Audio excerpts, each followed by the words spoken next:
Hello students, welcome to my channel. तो जैसा कि मैंने न्यू बैच स्टार्ट किया हुआ है 2024-25 बीए थर्ड सेमेस्टर जियोग्राफी का। तो बीए सेकेंड ईयर के थर्ड सेमेस्टर के जियोग्राफी का मैंने न्यू बैच स्टार्ट कर दिया है, जिसमें मैं लगातार आप लोगों के सभी यूनिट्स को कंप्लीट करवाऊंगी। तो इसके पहले वीडियो में मैंने आपका सिलेबस पूरा डिस्कस कर दिया है कि आपका सिलेबस जियोग्राफी का क्या है, आपको यूनिट्स के अंदर कितने कितने कौन कौन से टॉपिक्स पढ़ने हैं। तो अभी तक आपने अपना सिलेबस नहीं देखा है तो डिस्क्रिप्शन बॉक्स में मैं आपको सिलेबस का लिंक दे दूंगी, क्योंकि सिलेबस आपके लिए जानना मोस्ट इम्पॉर्टेंट है। उसके बाद ही आप यूनिट्स को पढ़ेंगे तो समझेंगे। तो सिलेबस देख लीजिएगा, डिस्क्रिप्शन बॉक्स में लिंक आपको मिल जाएगी। और आज की वीडियो से हम शुरू कर रहे हैं आपका यूनिट नंबर 1, और इसी तरह से आपका यूनिट 2, 3, 4 सारे टॉपिक्स आते रहेंगे। और देखिए, जैसा कि आपके यूनिट्स के अंदर ज्यादा टॉपिक है तो एक एक टॉपिक को पार्ट 1 पार्ट 2 करके अपलोड किया जाएगा चैनल पे। तो इसलिए मैं आपको पहले ये सारी चीजें बता दे रही हूँ ताकि पढ़ने के लिए आपको आसानी हो जाए। चलिए अब शुरू करते हैं वीडियो। तो देखिए, यूनिट नंबर 1 हम पढ़ेंगे। आप यूनिट नंबर 1 देखने के लिए डिस्क्रिप्शन बॉक्स में जो सिलेबस है वहां से देख लीजिएगा। देखिए, आपका पहला टॉपिक है पर्यावरण का अर्थ। सबसे पहले हम जानते हैं कि पर्यावरण क्या होता है, तो चलिए देखते हैं। पर्यावरण जो है दो शब्दों के संयोग से बना हुआ है। दो शब्दों से मिलकर पर्यावरण शब्द बना है, परि प्लस आवरण। इसमें परि का शब्द का अर्थ होता है चारों ओर, हमारे चारों ओर, तथा आवरण का अर्थ होता है ढके हुए या घेरे हुए। तो इस प्रकार हम कह सकते हैं कि पर्यावरण शब्द का अर्थ होता है पृथ्वी को चारों ओर से ढकने वाला। पर्यावरण पृथ्वी को चारों ओर से ढक रहा है। और अंग्रेजी भाषा में पर्यावरण को इन्वायरमेंट कहते हैं।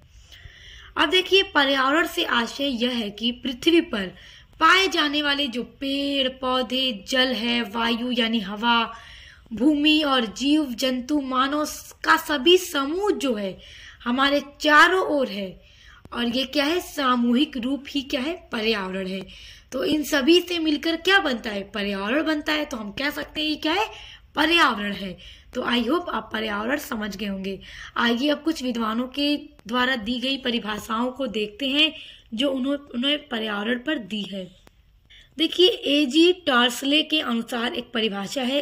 देखिए, एग्जाम में जब आपसे पर्यावरण का अर्थ पूछेगा तो आप अर्थ इसी तरह से लिखिएगा जिस तरह से मैंने आपको बताया है। उसके बाद कम से कम 2 विद्वानों की डेफिनेशन जरूर लिखिएगा। डेफिनेशन लिखने पे आपको मार्क्स अच्छे मिलेंगे। तो देखिए, एजी टॉर्सले महोदय क्या कहते हैं, वो कहते हैं कि प्रभावकारी दशाओं का वह संपूर्ण योग जिसमें जीव रहता है वो क्या कहलाता है, पर्यावरण कहलाता है। देखिए, कितनी सिंपल सी डेफिनेशन है। अब देखिए, ए फिटिंग के अनुसार एक डेफिनेशन है। अब ये क्या कहते हैं कि जीवन की परिस्थिति के समस्त तथ्य मिलकर क्या बनते हैं, पर्यावरण बनाते हैं। जीवन के परिस्थिति के जितने भी समस्त तथ्य हैं वो क्या बनाते हैं, पर्यावरण बनाते हैं। ये कौन कह रहा है, ए फिटिंग महोदय कह रहे हैं। तो आई होप आप परिभाषा भी समझ गए। अब आइए आगे बढ़ते हैं। अब देखिए दूसरा टॉपिक, अब देखिए दूसरा आपका पॉइंट है पर्यावरण की संरचना। देखिए, एक एक टॉपिक बहुत इंपॉर्टेंट है और मैं एक सीक्वेंस में आपको पूरा करा रही हूँ, तो बहुत ध्यान से देखिए। देखिए, पर्यावरण की जो संरचना है वो 2 तरह की है, एक जैविक पर्यावरण और एक अजैविक या भौतिक पर्यावरण। याद रखिएगा, दूसरा क्या है, अजैविक या भौतिक पर्यावरण, और पहला क्या है, जैविक पर्यावरण। अब सबसे पहले जैविक पर्यावरण को समझ लेते हैं कि ये क्या होता है। देखिए, जैविक पर्यावरण को समझिए। अब देखिए, जैविक पर्यावरण के अंतर्गत सूक्ष्म जीव, प्राकृतिक वनस्पति, भ्रमणशील पशु, कीटाणु आते हैं। और इसके साथ ही उसमें उनसे जुड़ी सारी जैव क्रियाएं एवं प्रतिक्रियाएं भी आती हैं। यानी कि जितनी भी प्राकृतिक चीजें हैं वो सारी जैविक पर्यावरण के अंतर्गत आती हैं। ओके, यानी कि जैविक पर्यावरण में जितनी भी सजीव चीजें हैं, सजीव सारी चीजें आती हैं जैविक पर्यावरण के अंतर्गत। जितनी भी उसकी क्रियाएं हैं सारी चीजें आती हैं। अब देखिए, दूसरा है भौतिक या अजैविक पर्यावरण। अब ये क्या है, इसको समझिए। अब इसके अंतर्गत कौन कौन सी चीजें आती हैं। देखिए इसके अंतर्गत स्थलकृति, ऋतु और जलवायु आते हैं, मिट्टियां आती हैं, नदियां आती हैं, जलाशय, महासागर, ये तट सभी आते हैं। जितने भी निर्जीव चीजें हैं सब इसके अंतर्गत आते हैं। नदी, तालाब, मिट्टी, वायु, जलवायु, ऋतु, मौसम, जितनी भी सारी चीजें हैं वो भौतिक या अजैविक पर्यावरण के अंतर्गत आती हैं। और अब देखिए जैविक पर्यावरण के अंतर्गत जो भी चीजें आती हैं और भौतिक या अजैविक पर्यावरण के अंतर्गत जितनी भी चीजें आती हैं, ये सारी चीजें मिलाकर बनता है हमारा पर्यावरण। तो याद रखिएगा, ये तो पर्यावरण की संरचना मैं आपको बता रही हूँ ना कि इस पर्यावरण में, जैविक पर्यावरण में ये सारी चीजें और अजैविक पर्यावरण के अंतर्गत ये सारी चीजें आती हैं, मगर इन सभी चीजों को मिलाकर बनता है पर्यावरण। अब हम देखेंगे पर्यावरण के प्रकार। अब देखिए कितने प्रकार के पर्यावरण होते हैं। तो पर्यावरण दो प्रकार का होता है। एक होता है प्राकृतिक पर्यावरण, जिसको इंग्लिश में नेचुरल इन्वायरमेंट कहा जाता है। दूसरा होता है मानव निर्मित पर्यावरण। मानव निर्मित तो आप जानते ही हैं, जिसको मनुष्यों के द्वारा बनाया गया हो, यानी कि मैन मेड इन्वायरमेंट। तो अब ये दोनों पर्यावरण को आइए अलग अलग से समझते हैं कि ये प्राकृतिक पर्यावरण क्या होता है और मानव निर्मित पर्यावरण क्या होता है, और आखिर कौन सा ऐसा पर्यावरण है जिसको मानव के द्वारा बनाया गया है। आइए देखते हैं। पहला देखिए प्राकृतिक पर्यावरण। देखिए प्राकृतिक पर्यावरण के अंतर्गत भूमि यानी कि जमीन, जल यानी पानी, वायु यानी हवा, पादप और जीव जंतु मिलकर प्राकृतिक पर्यावरण का निर्माण करते हैं। इसके अंतर्गत स्थल मंडल, जल मंडल, जैव मंडल और वायुमंडल भी आते हैं। यानी कि ऐसा पर्यावरण प्राकृतिक पर्यावरण कहा जाता है जिसको प्रकृति के द्वारा बनाया गया है। जिस चीज को प्रकृति ने बना दिया वो क्या हो गया? प्राकृतिक पर्यावरण। अब बताइए, क्या भूमि, जल, वायु मनुष्य बना सकते हैं? नहीं बना सकते। क्या जीव जंतु को मनुष्य बना सकते हैं? नहीं बना सकते। पादपों को मनुष्य बना सकते हैं? नहीं बना सकते। इसको प्रकृति के द्वारा बनाया गया है। तो हमारे वातावरण में, पर्यावरण में जितनी भी चीजें ऐसी हैं, जमीन, पानी, वायु, हवा, जीव जंतु, पेड़ पौधे, ये सब क्या है? प्राकृतिक पर्यावरण है, क्योंकि इनको प्रकृति के द्वारा बनाया गया है। ओके, तो इसके अंतर्गत स्थल मंडल भी आएगा, क्योंकि ये भी प्रकृति ने बनाया। जल मंडल भी आएगा, जैव मंडल भी आएगा और वायु मंडल भी आएगा, क्योंकि इस सब कुछ का निर्माण प्रकृति के द्वारा किया गया है। अब दूसरा है मानव निर्मित पर्यावरण। अब मानव निर्मित यानी मनुष्यों के द्वारा जिसका निर्माण किया गया है। अब देखो, मानव निर्मित पर्यावरण वे निर्माण होते हैं, ऐसे पर्यावरण को मानव निर्मित पर्यावरण कहा जाता है जिनको मानव निर्मित करता है, यानी जिनको मनुष्य बनाता है अपनी आवश्यकताओं के लिए। जैसे कि सड़क हो गई, सड़क को मानव ने बनाया अपनी आवश्यकताओं के लिए, मगर ये भी हमारे पर्यावरण का एक हिस्सा है। यातायात के साधन, हवाई जहाज, रेल, ट्रेन, बस, कार, मोटरसाइकिल, सारी चीजें यातायात के साधन हैं। इनको भी मनुष्य ने अपनी आवश्यकताओं के लिए ही बनाया है, सफर करने के लिए। ये भी हमारे पर्यावरण का एक हिस्सा है। जितने भी संचार के साधन है मनुष्यों के द्वारा ही बनाया गया है। जो भी बस्तियां हैं, उद्योग, फैक्ट्री वगैरह, सब मानव के द्वारा, बड़ी बड़ी मशीनें, टेक्नोलॉजी सब मानव के द्वारा बनाई गई है। पार्क हैं, भवन यानी कि घर का निर्माण भी मनुष्य के द्वारा किया जाता है अपने आप को रहने के लिए। ये सब कुछ मानव निर्मित पर्यावरण कहलाता है। और प्राकृतिक पर्यावरण और मानव निर्मित पर्यावरण मिलकर पर्यावरण बन जाता है। और पर्यावरण के अंतर्गत सारी चीजें आ जाती हैं, जिसको प्रकृति ने बनाया, जिसको मानव ने बनाया, सब कुछ मिलकर आ जाती है पर्यावरण के अंतर्गत। और अगर उसी को बांट दिया जाए कि पर्यावरण के कितने प्रकार हैं, तो सीधे तौर पर दो तरह से इसको हम विभाजित कर देते हैं, एक प्राकृतिक पर्यावरण और एक मानव निर्मित पर्यावरण। तो आई होप अब आप ये समझ गए होंगे। आइए आगे बढ़ते हैं। अगला पॉइंट है आपका पर्यावरण के क्षेत्र या अंग।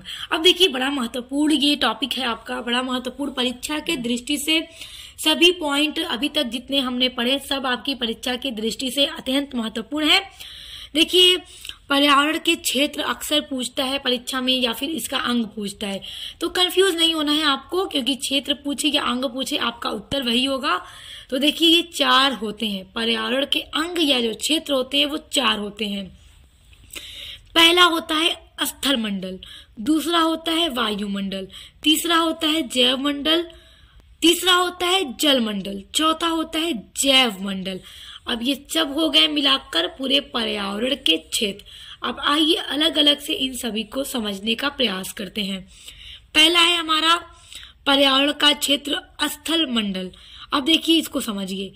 पृथ्वी की सबसे ऊपरी ठोस या सबसे कठोर परत या भूपर्पटी को स्थल मंडल कहते हैं और स्थल मंडल पर मैदान, पर्वत, घाटी आदि पाए जाते हैं। यानी कि जो सबसे ऊपरी परत होगी वही स्थल मंडल है। ओके, जिसपे हम रह रहे हैं। ये क्या है? पृथ्वी की सबसे ऊपरी सतह है, सबसे ऊपरी परत है जिसपे हम रहते हैं, जिसपे लोग हम सभी मानव रहते हैं, जीव जंतु सारी चीजें रहती हैं, जिस पर मैदान है, पर्वत है, पहाड़ है, घाटी है, सारी चीजें हैं। स्थल मंडल पर महाद्वीप एवं महासागर भी स्थित होते हैं, तो याद रखिएगा। अब देखिए पृथ्वी के संपूर्ण क्षेत्रफल का 29% भाग पर स्थल मंडल है। यानी कि देखिए अगर हम इस तरह से सर्कल बना दें पृथ्वी, तो उसका बस 29% ही स्थल है, बाकी पूरा क्या है? जल है। ये तो हर कोई जानता है। अब देखिए आ जाइए वायुमंडल के बारे में पढ़ते हैं, गैसों के बारे में पढ़ते हैं। कितनी तरह की गैसें हैं हमारे पर्यावरण में। देखिए पृथ्वी के चारों ओर स्थित धूल कणों तथा विविध प्रकार की गैसें और जलवाष्प का आवरण वायुमंडल कहलाता है। अब देखिए वायुमंडल पृथ्वी की गुरुत्वाकर्षण शक्ति के कारण पृथ्वी के चारों ओर व्याप्त है और वायुमंडल की संगठन में विभिन्न गैसों की महत्वपूर्ण भूमिका है। अब हम देखेंगे कि वायुमंडल में कौन कौन सी गैसें हैं। तो देखिए सबसे अधिक मात्रा में जो गैस है वो है नाइट्रोजन। तो देखिए नाइट्रोजन जो है वो है 78%। वायु में 78% नाइट्रोजन गैस पाई जाती है और 21% ऑक्सीजन गैस होती है और आर्गन होती है 0.93% और कार्बन डाइऑक्साइड होती है 0.03% और आदि अन्य गैसें जो होती हैं वो अल्प मात्रा में यानी एकदम कम थोड़ी सी मात्रा में वायु में पाई जाती हैं। तो आई होप वायुमंडल भी आप समझ गए कि कौन सी कितनी गैसें कितनी मात्रा में हमारे वायु में पाई जाती हैं। अब आइए अब देखिए तीसरा है पर्यावरण के क्षेत्र या अंग में जल मंडल। जल मंडल के बारे में आइए देखते हैं कि पृथ्वी पर कितना जल है। देखिए जल मंडल से अभिप्राय पृथ्वी की उस परत से है जो पृथ्वी पर सागर, झील, नदी तथा अन्य जलाशयों के रूप में फैली हुई है। जैसा कि हमने देखा कि 29% क्षेत्रफल पृथ्वी का स्थल मंडल है, जिस पर हम रहते हैं, जिस पे जीव जंतु, पेड़ पौधे सारी चीजें पाई जाती हैं। तो उसके अलावा जितना बचता है 71% यानी कि 71% बचता है, तो उस पर जल पाया जाता है, जिसमें सागर, नदियां, झीलें और अन्य जलाशय, तालाब सभी फैला हुआ है, भूसतह के रूप में फैली हुई है। अब देखिए भूसतह के लगभग 71% भाग पर जल का विस्तार है, इसलिए पृथ्वी को जलीय ग्रह भी कहा जाता है, क्योंकि पृथ्वी पर जल बहुत अधिक मात्रा है।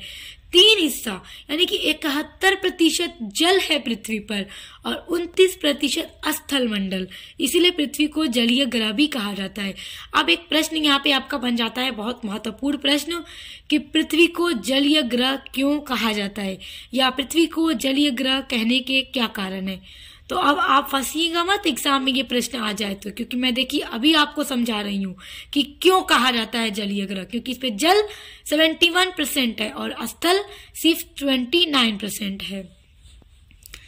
पृथ्वी पर जल कहीं द्रव के रूप में है। देखिए पृथ्वी पर कहीं कहीं पर जो जल है वो द्रव के रूप में पाया जाता है और कहीं कहीं पर ठोस हिम के रूप में पाया जाता है। तो अब कहाँ पर हिम और कहाँ पर द्रव के रूप में पाया जाता है, आइए देखिए। उच्च पर्वतीय या जो भी ध्रुवीय क्षेत्र है वहां पर जल जो होता है वो हिम के रूप में पाया जाता है, तथा जो भूमध्य रेखा और उसके निकट यानी भूमध्य रेखा और उसके आसपास के जितने भी क्षेत्र हैं उन सभी क्षेत्रों में जो जल है वो द्रव के रूप में पाया जाता है। तो प्रश्न अगर पूछ दे कि पृथ्वी के किस भाग पर जल द्रव के रूप में पाया जाता है, तो किस भाग में पाया जाता है बताइए। भूमध्य रेखा और भूमध्य रेखा के आसपास के क्षेत्रों में जल जो है वो द्रव के रूप में पाया जाता है।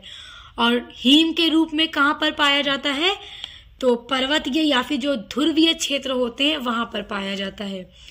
अब देखिए वायुमंडल में, जो वायुमंडल है उसमें जो जल है वो किस रूप में पाया जाता है, वाष्प के रूप में पाया जाता है।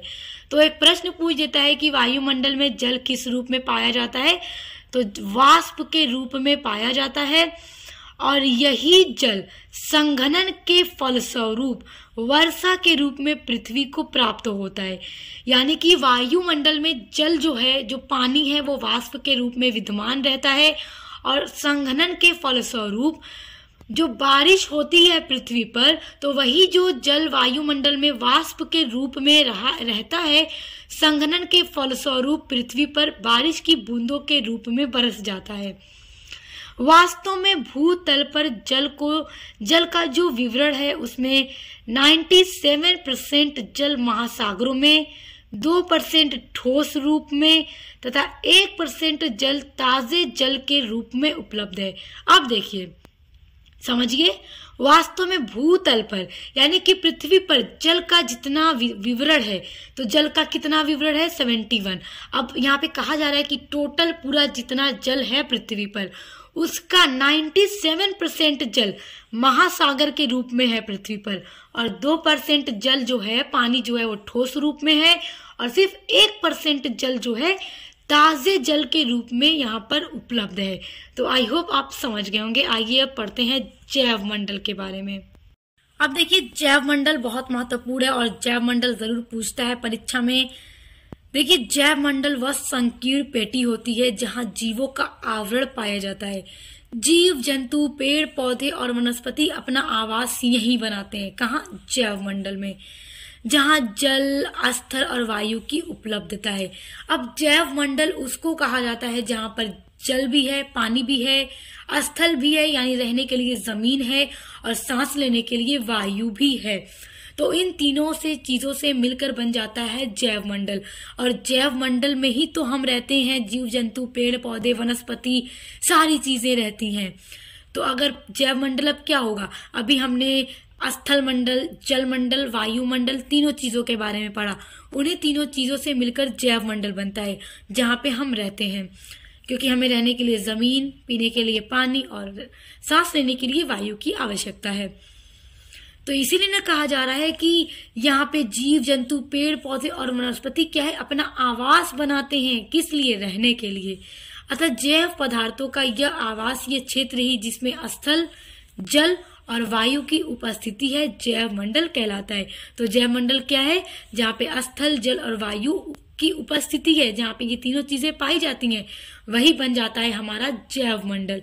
तो आई होप आप जैव मंडल को भी बहुत अच्छे से समझ गए होंगे। तो स्टूडेंट्स, देखिए, आपके बीए थर्ड सेमेस्टर जियोग्राफी के यूनिट नंबर 1 के चैप्टर 1 का एक टॉपिक पूरा खत्म हो गया आज की वीडियो में। अब हम नेक्स्ट वीडियो में नेक्स्ट टॉपिक के साथ आपके मिलेंगे, जो होगा आपका पार्ट 2। तो इसी तरह लगातार आपकी वीडियोस आती रहेंगी, तो चैनल से जुड़े रहिए और पढ़ते रहिए। अब मिलते हैं नेक्स्ट वीडियो के साथ।